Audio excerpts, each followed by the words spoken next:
So last week we talked about love, addiction, attachment, and all of the things that come with that. It was such a heavy conversation to have. And today we're just going to be looking at how to heal from that. And I'm happy that it's not just Shazmeen today. Mr. Bank Mwenyewe Ako in the building. So welcome to the show, Mo. Welcome to the show, Shazmeen. Thank you so much. Yeah. It's such a pleasure to be here. Yeah, it's fantastic. Hata kama mmenyeshewa. Kabisa. All this time I thought I was waterproof, but now I realized I'm porous. You're getting very comfortable. I like it. You've been great? Yes. Yes? Okay. So last week was really, really heavy, and you were in studio, so of course you saw, we went the whole time. It was just one of those conversations that was very difficult to have, but necessary to have. Indeed. But today we're looking at the other side of it, that is, how to heal from it. Like, how do we move on from that? How do I, make peace? Why are you smiling like that? Because I have a feeling in Mo's head, he's like, Sean, can I go first? Okay. No, I'm fine. I'm easy. You know what? Yes. When you're in the presence of experts, you know when to talk and when to keep quiet. So, Really? yes. Well, experts ni nani? Ama unasema expert. The expert. Yes. Yes. Okay, so where do we start with I this? prefer to be the student rather than the teacher. Okay, great. So that leaves you, Shazmeen, to go first. Wait, this would be interesting though, to Yes. hear your opinion on Yes. how do people heal if they can't leave? How do people heal if they can't leave? Yeah. So when people are in a relationship that is very toxic or there is a lot of pain, what you find is that they leverage themselves, which is the worst part. They disempower themselves to believe and convince themselves of the reasons why they shouldn't leave. Yeah. So instead of empowering themselves and saying, look, there'll be a new beginning, or saying that there's new adventure outside, or there's a new chance outside, or I can give myself a chance for life, they begin to tie themselves up as a prisoner and tell themselves why they can't leave. Okay. So they'll give themselves economic reasons, they'll give themselves a lot of reasons, but they are dependent reasons. Yeah. And that's the worst kind of prison, because you've put yourself in. And when you disempower yourself like that, your partner tends to see that and understand that. And what they do to enforce that and lock it in is increase the level of abuse. Yep. So you get disempowered from within and from outside. And that's the hardest thing to do. I know. Mohammed. I what- think we're done. See, guys? This is Very it. good. Show's over.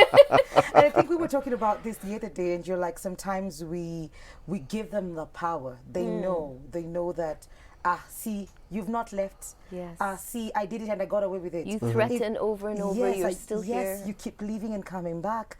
And sometimes you even end up saying you're sorry in a place where they should be the one saying that they're sorry. And that was going to be my next point, which is now it becomes a servant master thing. So what happens is you feel, there's no way I'm going to be equal. Yeah. So let me please them now by taking all the blame, by saying sorry, by making them feel better. And now you start living not for life, but for moments. So you start living for good few moments where even if they're wrong about something, you'll praise them or you'll encourage them. Why? Because you want to try as much as possible. Your days are now involving staying on their good side as much as possible instead of staying on the right side. And you throw out all your rights. So it's not about us being equal or being treated with respect or enjoying yourself, living a healthy life, contributing. No. And your partner, obviously, that you're being subservient to, starts to enjoy that high. So the minute you're not being subservient or apologizing or anything like that, they start getting addicted to that feeling. So they start creating situations where now they want you to consistently treat them like that. Think of it as the Queen of England. So if they're not getting the praise or they're not getting the apology, they now start looking for things on a whim to do it. There's not enough salt in the food. Why are you not doing? So that becomes a big thing. And they'll test it. So it'll come from big things to small things that they'll look for, and they'll train your mind to start apologizing, to start thanking, to start saying sorry to the smallest things. So for example, they put you into a manipulative position where, for example, you'll come downstairs and you'll say, I can't believe my shoes are not here. And 5 years ago, you'd be like, oh my God, I don't know, you must have left them upstairs. Yeah. You now get into a subservient mode where you're like, oh, okay. You panic because you think now you'll be victimized. Yeah. So you run upstairs to get them, or you start doing everything possible to please them. And unfortunately, that's a very subtle way of training the mind. And you disempower yourself completely, and there's no balance in that relationship, unfortunately. I don't know what you think, Sean. Yes. I think there are 3 ways to handle a situation if you're going to be stuck in it. And I feel if you choose to stay, you know, the word being, I know this is the situation I have, I'm understanding my circumstances right now means, you know, for financial reasons, I cannot leave. I feel the 3 choices you have is, number 1, you reinvent your strategy to be in that relationship. Okay. And reinventing your strategy means you understand that if I'm going to stay here, I cannot consistently be voiceless. I'm not going to allow them to put the boundary around me. I'm going to be aware that I need to step up and put the boundaries around them, which means they're not going to be comfortable with that because they're very comfortable with me having allowed myself to have become a certain way for them. Okay. And for me to change that means I'm going to put boundaries, find my voice, talk back to you, stand up for myself, call you out, not allow you to bully me anymore. And that's your first strategy, because you want to assess the situation, because there are truly many women right now that it's not practical for them to leave. Yeah. But the saddest thing is to know that if I'm going to stay here, it doesn't mean you rot away. It means you can take that environment and you can make it yours. You might not be focused right now on how to have the best marriage, but you can be focused on how to create the best environment for yourself, which means what is it going to take to make sure that if I stay, I feel healthy, I feel comfortable, and I can wake up not feeling like I've given my power away to somebody else or the situation continuously, which means there'll be somebody with a voice in their head right now saying, right, I'm staying, I cannot leave, and he's consistently cheating. What do I do? That's step 2. You accept it. Because if you're going to stay and you're choosing to stay, then you re-strategize how you will accept it, but then you've got to accept it because there's no other way around it. You can't say, I'm too scared to leave and I cannot leave. However, all of this is still going wrong. What do? You have the 3rd choice, which is to leave. Okay. So you either strategize how you're going to recreate the relationship, you either accept it will not change, he will not change, she will not change, or you truly understand and you rise above it and say, I have to make a decision and I have to leave. And you have, when you talked about acceptance, did you see my face? If he's a cheater, now you need to accept. Like, accept what? If you're going to stay. If you're going to stay. And that's the hard truth. Because what people are doing is they're staying in a relationship and then they're hoping that someone will fix the other person. But you're not understanding in that situation of you hoping he or she will stop cheating, he or she will stop drinking, he or she will stop abusing me. You are completely disempowered to the fact that you have a choice in those moments to change how your situation can be or how you don't have to be in it anymore. And so if you're going to choose to stay in it, that is not going to change. Yeah. So the only change possible and in your power will be you. And it comes down to really recreating your identity around the whole situation again. Yeah. It's being able to understand yourself all over again and question. A lot of people will say, I don't feel so powerful. I don't feel I can voice. I don't feel I can talk. I will challenge people to say that there are times in your life, if you were to think about it, that you did. Yeah. And so you already inertly have a strategy inside of yourself that can voice, can speak out, can say, I won't tolerate. And a lot of the times when you are enabling somebody to do a behavior by you staying and putting yourself in a certain position without voicing, without talking it out, without sometimes truly having to scream it out, they have learned to get comfortable. Yes. It is now your discomfort that will make them uncomfortable. And at the end of the day, they turn around now having the choice. Because if I'm going to stay, these are Yes. the new rules. Okay. This is how it's going to work. That little girl you've been bullying, she's gone. This is who's here now. I'm the mother of our children. This is how the house is going to work. You don't like it, you can leave. You decide to have the affair, don't come home. You're choosing to consistently drink alcohol. I have a woman who changed the locks.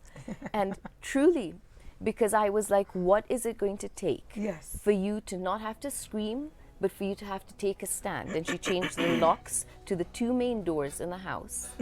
And he could not get in, and he slept in the car. And when everyone came home in the morning and she had to unlock the door, he walked in furious. And she told him, get used to it. These are the new changes in the house. You want to come home drunk? You can come home before that process starts. Or you can sleep in the car. So I suggest You you have a choose. blanket. Yes. Are you stuck in that relationship? You do not know what to do. Do you want to step out? You don't know where to start. Are you hearing these things about reinventing yourself for the very first time and you do not know how to go about that? Please share your situations with us this morning, because the banks will be here to help you through that situation with strategies that would actually work for you. 111 444 111. That is our SMS line. We'll be right back after this break.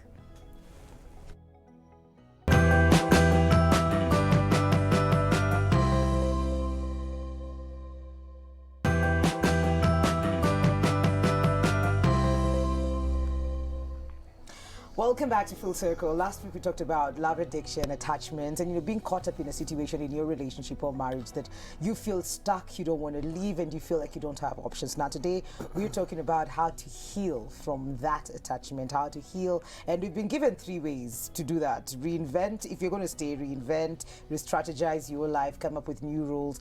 The second one is to accept that this will not change, and that is difficult, and if that does not work, number 3 is you walk away. But Mo, you had something to add on to that. Yeah, and that's why these shows are very, very important, because Yeah. anybody who's listening will understand what I'm about to say. Okay. It's like somebody who's been affected by COVID. Okay. You're active, you had a job, you're doing really well, you were thriving, then you got fired. Then slowly you were sitting on the couch, you started applying, no replies came back. A couple of months later, you're a couch potato, you start to do all the channels on TV. After a while, you're not shaving, eating properly. And then somebody tells you and comes home to you and says, you should really get a job. And you just feel these people don't understand me. And this is for the people out there who are getting abused. These are for the people who are there who are getting disempowered. Exactly what Shazmeen said, which are the steps that are there. It's very, very difficult when you have no hope to get a job, or you feel there's no hope beyond this marriage, because that's what they do. They make you feel disempowered. That's what the job market does. People don't reply to you. That disempowerment, to move and shift out of it, requires a lot of energy. And that's why these shows are there, so that they can spark that, so that you get your equal rights, so that you start to move. And exactly what Shazmeen said is you need to take massive action. And there are 2 ways of doing that. One is get completely frustrated, 2, get completely angry. But I would suggest the middle ground, which is don't get frustrated too much and don't get angry too much, but start using the brain and strategy to take small, beautiful steps towards seeing how you can empower yourself and get out of that situation. That's what I wanted to add. I love it. And a lot of people will run away from negative emotion. A lot of people feel that to be your own, you need to not have anger, not have hatred, not have things inside of you. But there are times those emotions will serve you. And it's to be able to say, I'm angry enough to want a better life. I'm angry enough to deserve more. I'm angry enough to not stay. So a lot of people go through, it's called the loop of 8, because human beings are not designed to feel a particular emotion the whole time. That's why even people who suffer depression are not consistently depressed the whole time. There will be moments they laugh, there will be moments they feel a change of emotion. They might just tend to live in one a lot longer, but you don't stay in it too long. And that loop of 8 means if you're feeling a lot of anger in your marriage right now, it's only a matter of time that you can use that as fuel to think, to reconstruct, to re-strategize. Then you're going to slowly move into sadness, and then you'll slowly move into the loop of crying, then you move into a loop of feeling despair, hopeless, and then you move back into anger. So it's where do you break in that loop to use the emotion to be able to empower you to say no more. And we were talking the other day as well, because when someone says I've left, when someone says I am leaving, when someone leaves, it's very different because they have fantasized leaving for a very long time. Yes. And the moment that they do, if you're to ask somebody, what was it in the moment that made you say enough, no more? Very often it's not because he hit me for the last time. No. It's because things built up so much. You pulled yourself to reach that place that said, now enough is enough. You can put a feather to my wound and I will leave. And it's for people to be able to recognize it's painful, it's sad, it's hard to stay in a relationship like that. It's two scenarios. Are you staying in a relationship that's hard and my partner doesn't want to work it at all? They will not change no matter how much I voice. Then it's slowly telling you where you have to go in life. Versus my partner's not understanding that the situation's very hard for me, and I'll voice it a couple of times, but they love me enough, maybe not in the way I want right now, which is causing me despair and pain, but I know that they're a good human being. I know that with enough talking and patience, they can change. You have to be able to assess, which relationship am I in? Am I with the person that truly doesn't care and they do what they want anyway? Or am I in the relationship that's going to require 50,000 talks before we make that little step? But I'm with somebody that cares enough to say, I'll do it. How do I get there? Yes. How about a situation where when we're looking out from the outside and we're looking at someone in a relationship or in a marriage and you're like, doesn't she see? Doesn't she see? Doesn't she feel? Are we the only one who are seeing that there's a problem in there? So they live their life wondering, what's the fuss? I'm okay. So they've sort of like resigned themselves to this new thing, not knowing that it has an effect on them. What then can wake them up from that? Themselves. And it truly is yourself. You probably have situations like when Mo was smoking. No matter how much I'll tell him, don't smoke. There's a reason you don't even say it. Is because it has to come from him. He has to find the moment in himself where he'll have enough reasons to make a decision. And I tell people, when you look at making a decision, think of it like a table. When you have a tabletop, it needs 4 legs to give it strength. If it has 3, it's going to be wobbly. If it has 2, it won't stay. So when you're going to make a decision, you need 4 references, 4 strong points to say, this is why I have to do it. It moves from it should be a must to it has to be a should. I should do it immediately now. And you need enough inside of you that supports your decision. So it doesn't matter how many times someone will tell you to make a change in behavior. If it's not making sense to you, it's not going to happen. And just to add to that, anyone in a situation like that, sometimes it's like smoking, or it's like putting on weight, or it's like not caring about where you reach in your job, for example. So you'll find in school you're with some of the brightest people, but then when you come out into the real world and you bump into them 15 years later, you know, they're very comfortable in this mediocre place where they were the most ambitious people in school. Why? It's not because they still don't have that ambition. It's somewhere along the line that ambition has been killed. Now, it could be within them. It could be the fact that they haven't fed and reinvented themselves and given themselves new energy, or even exposed themselves to new environments. So something that can really help people like this is good friends, a good relative, somebody who can point it out and say, you know, you used to live such a vibrant life. Why have you accepted to be abused like this? Or why have you accepted your life to slide this far? So sometimes you need a realization from the outside. And like Shazmeen said, sometimes you need a realization from the inside. But whichever way you see it, That light bulb needs to be light enough, it needs to be bright enough, and there needs to be energy enough to want to make that first movement. Remember that they got there in the first place. At some point, people do realize, hang on, I'm putting on the weight. I'm smoking too many cigarettes. But they convince themselves it's okay. Do you know what I mean? Yeah. Then they convince themselves it's then they look for reasons in society and say, you know, that person is overweight, and that person in my age category hasn't achieved a lot, and you know, that person in that marriage is doing badly, and so that's just the norm of. So you start to look for excuses to validate it, but what you should do is not accept it. And if you're a good friend and you have somebody or a relative or a friend who's going through that, then make sure you point it out to them, and slowly but surely you can raise that awareness. And you know, the person, once they start to realize that, can start to change their own situation. And like Shazmeen said, the best energy is the one that comes from within you. Yeah, absolutely. So it doesn't matter how many times people will tell you these things. If you do not see, if you do not feel, if you're not angry enough to want a change, then it will not happen. It will not happen.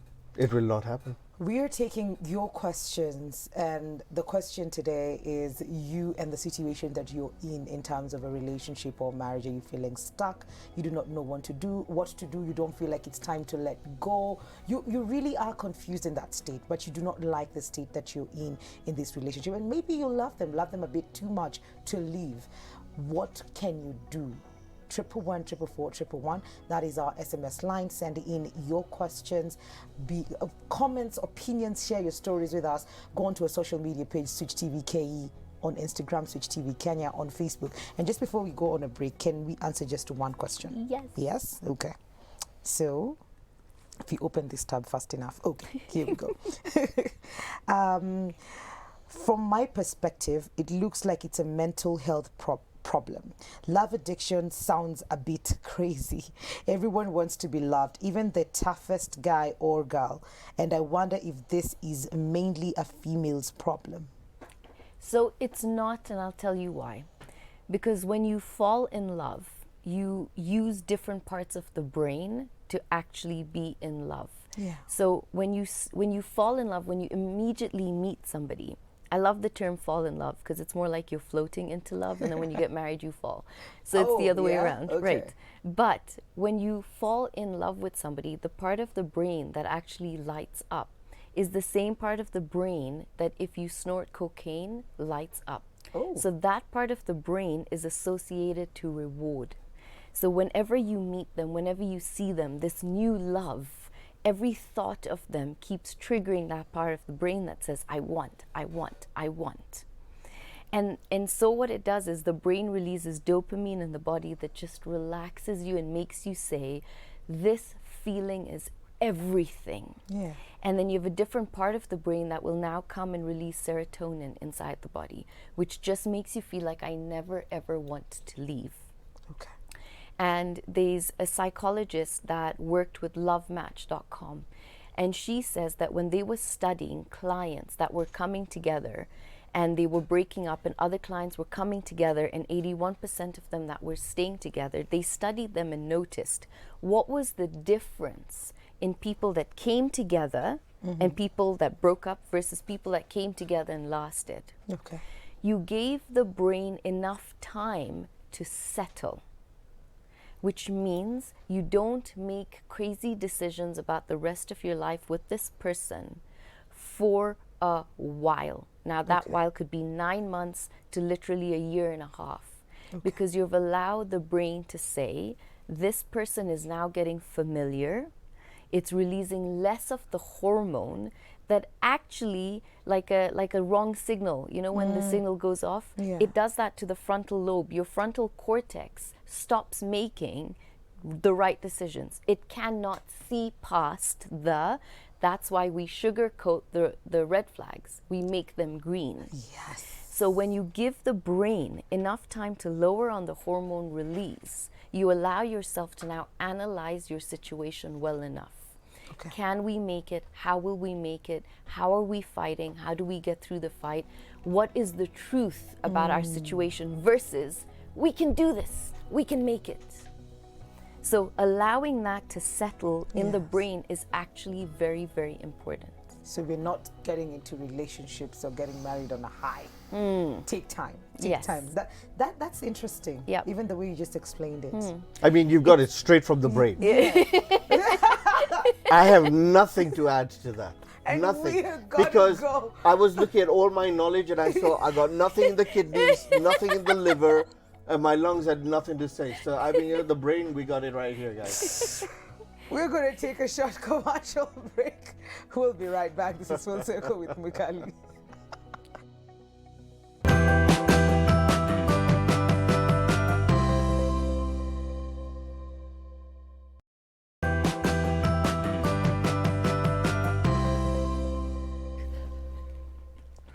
Welcome back, welcome back. It's a fan house behind the scenes when you go on a break. This is Full Circle with Mukali. I have the banks in the building. Shazmeen and Mo, welcome to the show. Thank you. Thank you so much. Welcome It's so again good. and again and again. It's been almost an hour in. Yes. But then you had something very important that you wanted to, you'd come up with that you Yeah, yes, I mean, as Shazmeen was talking earlier on about the brain and everything else, studies have shown, according to my elbow, that no. no, seriously. No. We'll just answer a Yes, question. these are called elbow no, studies. No, no, thank you. And during the break, I did consult the elbow. And the elbow did what? And we came up with, there are a lot of studies that I'd like to share with you, but we'll do this on another show now. I thought so, Yeah, didn't you? The elbow study. Yes.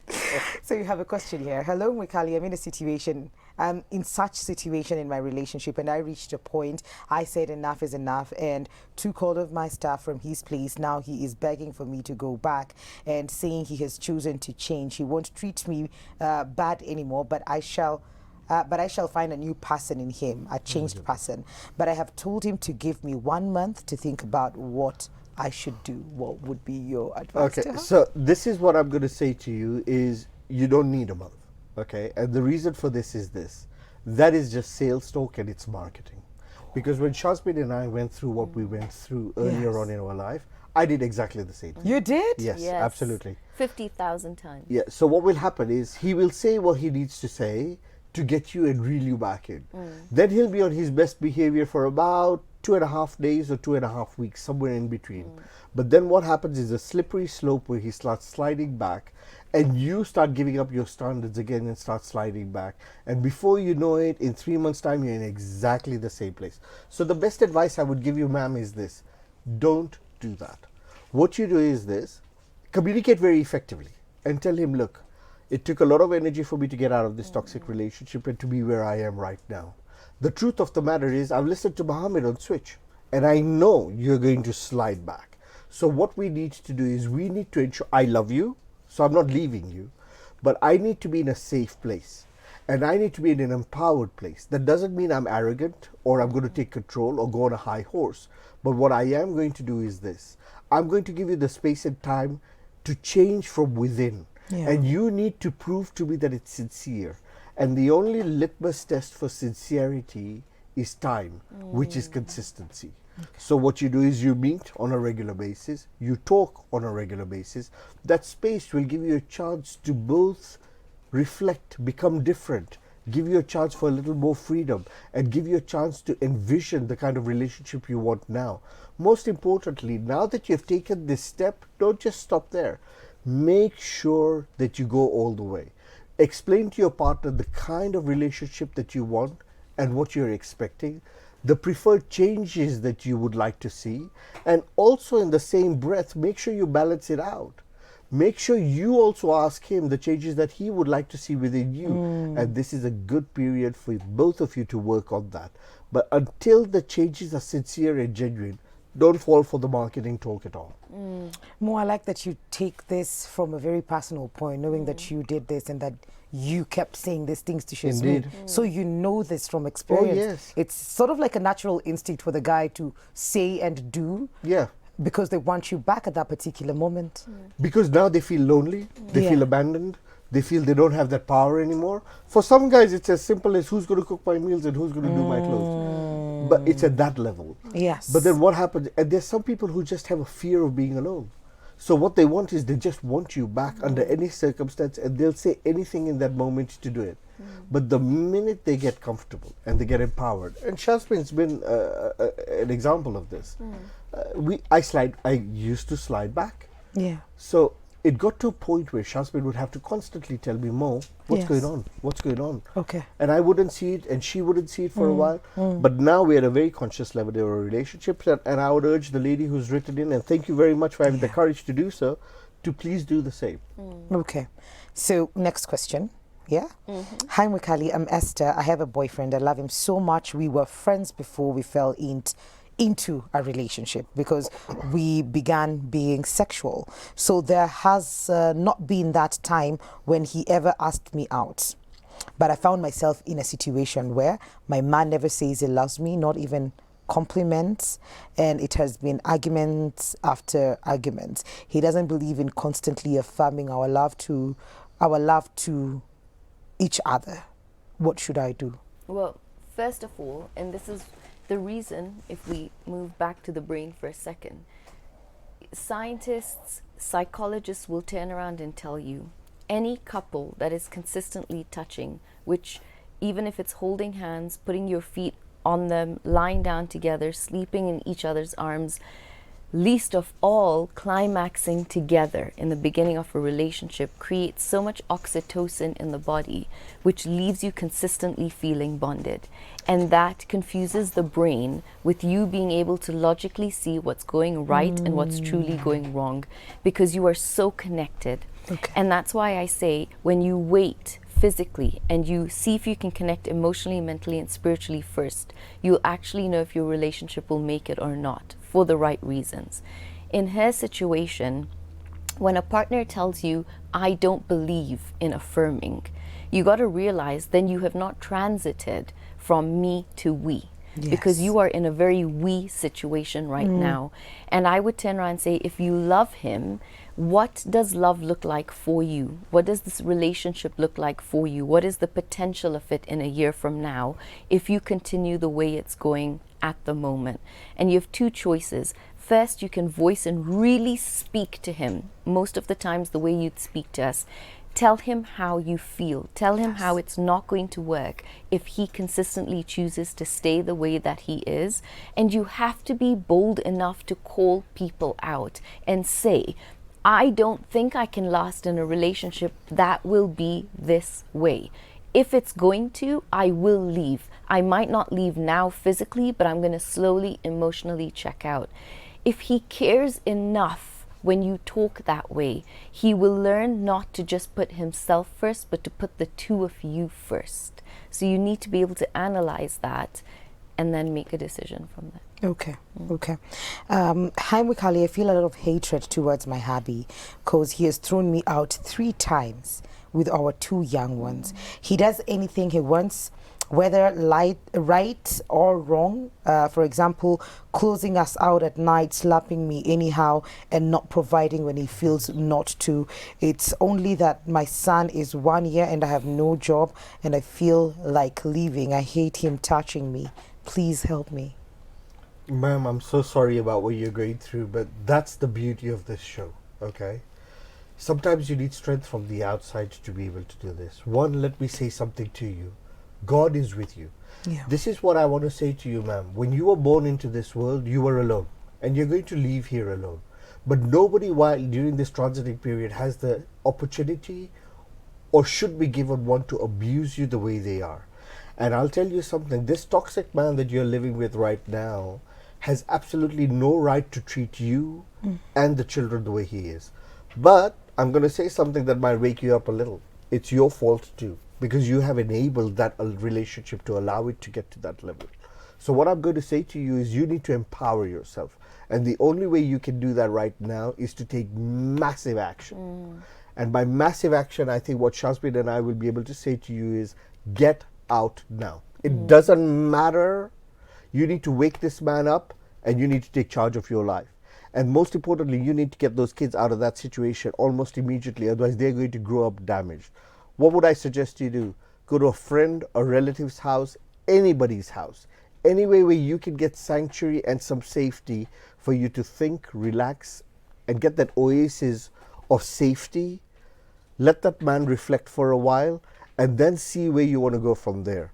But your situation sounds a little serious. My suggestion would genuinely be is please DM Shazmeen directly on Instagram and there's a lot of work to be done over there, but that's something that we can definitely help you with and see how you can get out of that situation. But it requires a lot of thought and a lot of courage. If you've got a good friend or a good relative, those are the people you need to tap into right now. Wake that man up and leave, please. I don't know if you agree. Perfect. Yeah. Perfect. I would add police. I don't know. You Yeah. know, Well, like I think get people, a P3 yeah, form if they, you're being they underestimate slapped. it. Yeah. Yeah, because you never know. He's kicking you out with the children. He's slapping you around, beating you up. On top of all, just have an OB, a P3 form, something, if it needs to go legal. Yeah, I agree. Hello, Mikali. I have been in a relationship for 2 years now, and I have a son. The father keeps lying to me, always rude, and he has never seen our son, who is 4 months today. I feel suffocated and I want to leave, and I don't know how because I'm not financially well. For he helps me with money for the kid, but you know money is not all when your emotions are involved. You know, when people say that they're not financially well, Mo and I were driving past a group of people yesterday on the road, and they were, you know, they had boiled eggs in a tub. And I read of a beautiful story on a different channel, and they were talking about how a woman was in such a dire situation and she had to feed her children, and she got resourceful. And so what she did is she borrowed 1,000 bob and went and bought potatoes, and she made them into chips, and she just started to sell. And I think sometimes you feel that the solution has to be perfect, it has to be big, it needs to have the right job with the right income. First, the solution is deciding I don't want to be here anymore. Yeah. And then it's deciding no matter what it takes, I'll do anything to be able to survive. It doesn't matter what situation you're in. I met a beautiful lady, DM me, she makes jewelry. Literally, like stuff like this.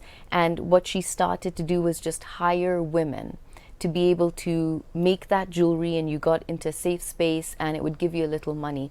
The point is, it's about just starting to do something, and you don't know where it would lead you. If he's your boyfriend now, you don't want to end up in a situation where he becomes your husband. You've already parented that child for 4 months. You're doing a great job, but you need to mentally get into a beautiful space so you can fully be present to your child as well. And that is a step that is so uncomfortable and uncertain, but you have to take it or you're going to be stuck. So what can you do with any resource available? I had another lady that was very stuck. She couldn't do anything. She kept telling me, I can't financially do it. I can't financially do it. She finally started to sell mandazis a month ago. Yeah. And she's now doing mandazis and eggs. So it starts somewhere, guys, and nothing is beneath you. It's all about making it work for you and your child. Absolutely. Just to add to that, I'd like to say very quickly, Yes. sometimes you got to put your back against the wall. Yes. So look at it this way. God forbid, you just got to play a trick with your mind and ask yourself this. Say in your mind, he died. What would you do? Yes. That's exactly what you need to do now. Okay. So if you put yourself and said, my toxic partner died and he's not available anywhere to abuse me, how am I going to survive? Yeah. You'll be shocked how Yes. resourceful you can get. Absolutely. So you sometimes need to play that trick with your mind just to exercise it, and it'll come up with different ideas. I like that. And our time is up. Already? I know. So final part, this is, you know, Yeah. the elbow thing. According to my uncle, we have another 7 minutes. We don't have another 7 minutes. According to my uncle, we did. No, we do? Okay, fine. Okay. All right. Final parting shot. Final then social parting media. shot. Thank you guys for having us on your screens. Just remember, whatever it is that you're going through, the solution always lies within you. Don't wait for your external circumstance to change. Work on your internal circumstances. Make tough decisions. Become strong. Stand on the 2 feet God's given you. You're never alone if you believe in Him. Sometimes, as silly as it is, no psychology book will teach you this, but get on your knees and pray, because He's the only person that's ever going to answer that. You can find me on Instagram at ShazmeenBank, Twitter, Bank Shazmeen, or my website, www.ShazmeenBank.com. And I'd like to say exactly the same thing, which is got a lot to do with God. God created you in this beautiful world so that you can have a good life. If unfortunately you've fallen into a trap or slid into something where you're unhappy, it's not the end of the world. though at that time or right now it may feel like that. Yeah. Remember, God is always there. Absolutely. You always can reach out for help in some shape or form. You must do that. Everyone deserves a beautiful life, and so do you. Just because you are in a situation, people will make you feel like you've made a mistake or you're wrong. Please don't believe them. At the end of the day, you are in control and you can live a beautiful life. Look at the options, look beyond you. There's always help. There are always beautiful people in the world who are willing to help you, and there are always people closer to you that are willing to be resourceful for you. So just reach out to that, and everyone deserves that beautiful life, and we wish you the same. Thank you very much. Thank you.